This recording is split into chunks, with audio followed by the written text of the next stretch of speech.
Hi, let me quickly show you how you can use wireless charging on the Pixel 10 Pro.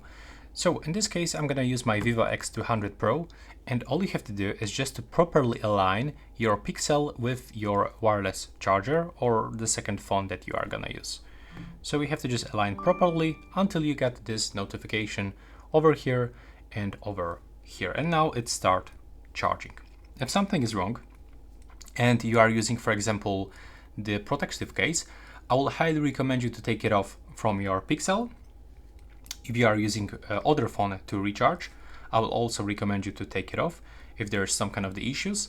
And if you are wondering about some specific charger parameters, then this phone, Pixel 10 Pro, support Qi2 magnetic wireless charging at up to 15 watts. This is the maximum wireless charging speed for this device. So you don't have to purchase some super powerful wireless chargers. You can only get up to 15 watts and it's gonna reach the maximum charging speed. Of course, when you charge it wirelessly, it will take more time than you use the standard wired method by using cable. So that's all. Quick information for you. Thanks for watching.